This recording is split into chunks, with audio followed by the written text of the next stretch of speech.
नमस्कार, मी अश्विनी पवार. अश्विनीज किचनमध्ये तुमचे खूप खूप स्वागत आहे. आजची आपली रेसिपी आहे म्हैसूर पाक. तर या म्हैसूर पाकसाठी आपल्याला हे 2 वाटे आम्ही बेसन पीठ घेतलेले आहे. ह्याला चांगलं बारीक चाळून घेतलेलं आहे. ह्या 2 वाटे ही साखर घेतलेली, आपल्याला साखरेचा पाक करायचा आहे. हे मी तेल इथं तापत ठेवलेलं आहे कढईमध्ये. 1.5 वाट्या तेल आणि अर्धी वाटी तूप ठेवलेली आहे. आता ही कढई आपली गरम झालेली आहे आणि गॅसची फ्लेम बारीक आहे.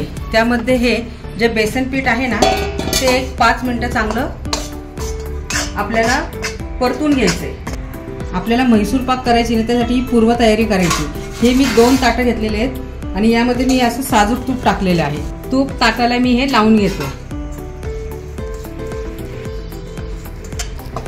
आता एक 5 मिनिटं मी हे पीठ चांगले भाजून घेतलेले आहे. आता मी काढून घेते. आता याच कढईमध्ये मी ही साखर सोडणार आहे.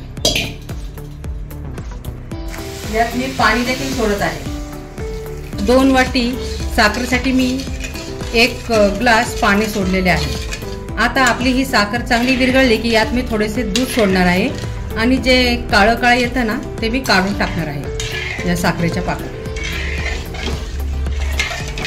आपल्याला ही अशी झारेली सारखं हलवत राहायचं आहे या साखरेच्या पाक करताना, म्हणजे खाली कढईला लागणार नाही. आता आपली ही साखर पाण्यात विरघळलेली आहे. यात मी थोडेसे दूध सोडते आणि याला पुन्हा हलवून घेते. म्हणजे या साखरेत आता जी काळपटपणा असतो ना तो आपल्याला काढता येईल.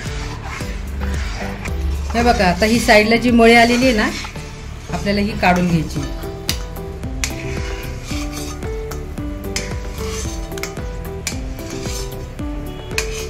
हे बघा, जवळजवळ एवढी मळी निघालेली साखरेच्या पाकात. आपल्याला आता एकतारी साखरेचा पाक करून घ्यायचा आहे छानपैकी. मला साधारण 8 मिनिटं झालेले आहे. मी हे हलवत आहे. आपला एकतारी पाक आता तयार झालेला आहे. बघा, फ्लेम मी बारीक केलेली आहे आणि त्यामध्ये मी हे बेसन सोडत आहे आणि ह्याला पटापटा परत या साखरेच्या पाकामध्ये आपल्याला हलवून घ्यायचंय. आपल्याला यामध्ये गुठळी एक सुद्धा ठेवायची नाहीये. ह्याला सतत हलवत राहायचंय आपल्याला.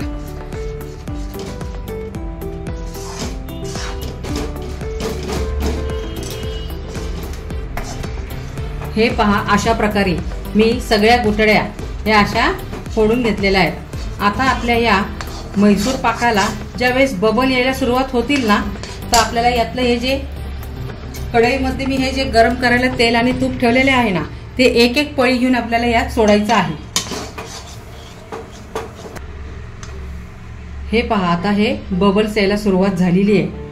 आता यात मी हळूहळू हे तेल आणि तूप सोडणार आहे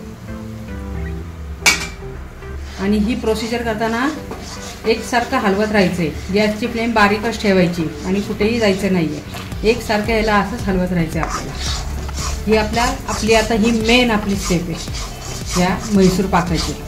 तेलाने काय होतं, याला जाळी छान पडते म्हैसूर पाकाला आणि तुपाने हे चांगलं मऊशीर होतं आपलं म्हैसूर पाक. हे पहा, अशा प्रकारे आपल्याला एकसारखं हे असं हलवत राहायचंय. उरलेले हे जे तूप आणि तेल आहे ना ते देखील मी यात सोडत आहे.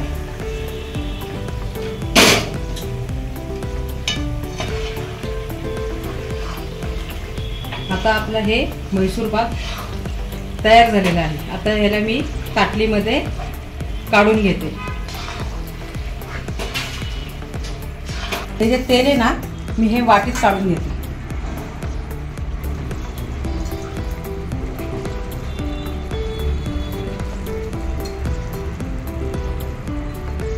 आणि म्हैसूर पाक आहे यात मी सोडते.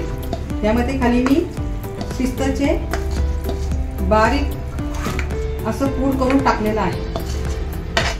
हे मी असं सगळं एका ताटात काढून घेतलेलं आहे. आणि ही प्रोसिजर आपल्याला फास्ट करायला लागते, नाही तर लगेच हे असं घट्ट होऊन जातं म्हैसूर पाक. आता एक ह्याला साधारण 5 मिनिटं झालेली आहे. मी या ताटात ठेवलेले आहे आणि वरनं परत पिस्त्याचे काप मी सोडलेले आहे. हे थोडं गरम असतानाच आपल्याला याचे असे पीसेस करून घ्यायचे, नाही तर ते फारच कडक झाले की आपल्याला पीसेस करता येत नाही.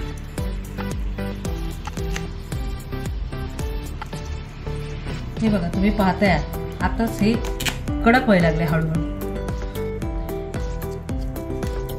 एकदम छान अशी आपली ही म्हैसूर पाकाची मिठाई तयार झालेली आहे. तुम्ही देखील ही रेसिपी नक्की ट्राय करा आणि मला कमेंटमध्ये पाठवा कशी झाली.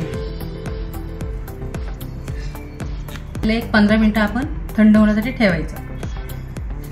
हे बघा, आता आपलं हे म्हैसूर पाक तयार झालेलं आहे. याला मी असं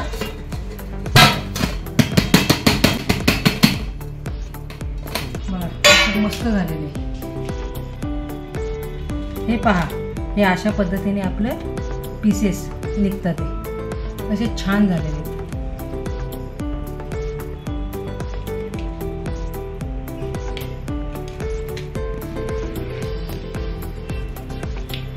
प्रत्येकाचे पीसेस असे छानपैकी निघतात आपले.